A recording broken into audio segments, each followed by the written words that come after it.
Welcome back. Today we're going to talk about Session 4, a place where people dine. What the students will learn today is the role of an entrepreneur by starting the process of opening their own business, which will be a restaurant. For today's session, you will need the recipes business plan, the sheets of play money, which may be beneficial to separate if you have time, the recipes payment sheet, the key term flashcards for the session, and finally, the sheet of heart stickers. This activity will take the entire time.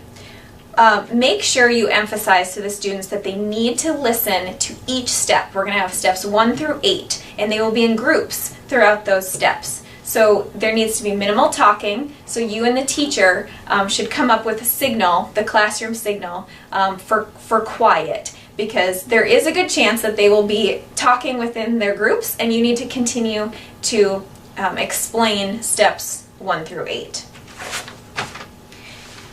The first thing step 1 outlines is to name the manager and the accountant. I want to reference our JASD teaching tips. These are certain things along the way, we've outlined them step by step, to make the process a little simpler for you as a volunteer.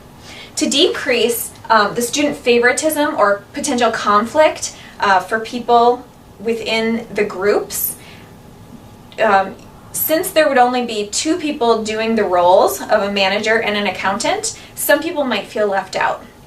So go ahead and use, a method like the birthday closest to that particular date, the 2 closest birthdays, and then they can figure it out in an amicable way. Step 2 is to earn the money to open their business. Each group will need at least $300. In the guidebook, it says that you can start with the $200. As teaching tips from JASD, we've outlined that you can give each group $260 to begin with, because then there's less money for you to hand out during the activity. Step 3 is to discuss the business plan. Pass out the recipes business plan to each student so they can write on their own sheet. However, as a group, they will be making the decisions regarding the restaurant that they are starting.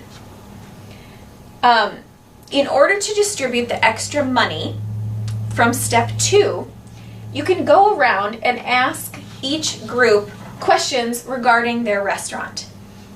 Where is the best place for their restaurant to be housed, which goes back to the zones. The product, what type of food are they going to offer? The price, the people who will be working in the restaurant, the producers of the food for the consumers, and then the promotion, a logo or a brand. What is attracting the consumers to their particular restaurant? At that point, as a volunteer, feel free to show the class a logo or a brand from your particular organization. Step 4 is to give them the time to fill out the recipes for success business plan. Step 5 in the guidebook is to take the time and circulate around the room. The teacher can help distribute money to give the extra $40 to each group that they need to start their business with the total of the $300. Like I said earlier, you can ask them questions about their restaurant. In the guidebook, there are prompt questions regarding certain key terms that you've already discussed or things that you've already talked about in past sessions. At the end, everybody should end up with the $300. Step 6 is to pay the rent. This is where the jobs of the manager and the accountant will come into play. Ensure that all groups have a total of $300 so everyone is starting out on an even playing field at this point.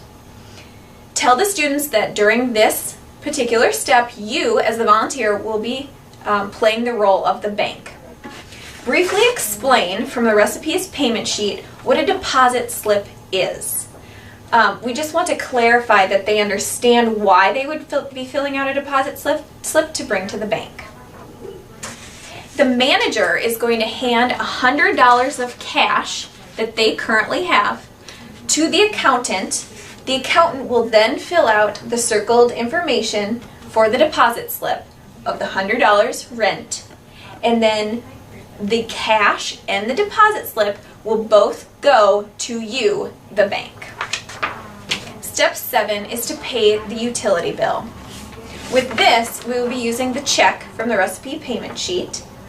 Emphasize that in order to pay or to write a check, you need to have the money in your bank account.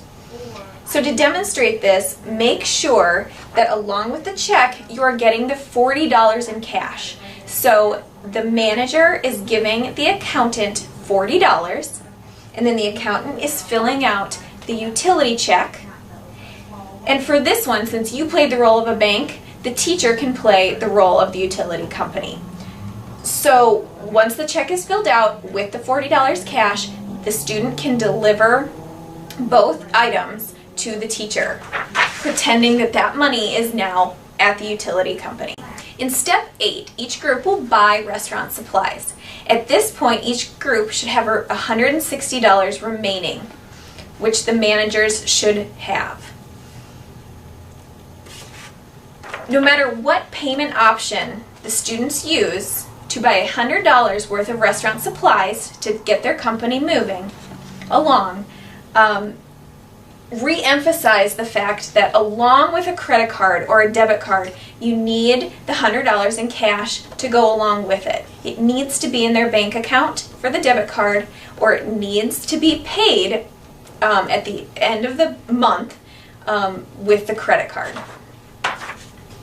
As a class, you can also discuss what you would do with the remaining $60 as the entrepreneur or the restaurant owner. Step 9 then is to open the business. At this point, you're the consumer. You would love to go in and be the consumer and eat at each one of the group's restaurants. Hand out a heart sticker for each one as a congratulations that their business is now open. There will be $60 in the play money remaining, so let the students know that they can keep one sheet to share amongst the class. Make sure everybody has one sheet of play money, and oftentimes they like to use it as a bookmark or just to bring home for play money. Take time for summary and review at the end. Make sure you go over the key terms that you discussed within this session. Point out that the different restaurants could be placed within different zones in the city. And if you have time at the end, make a personal story out of it. And have you worked in a restaurant? Have you worked in a service business? And kind of explain what it's like to be on the other end of a restaurant. Hope you enjoyed session 4.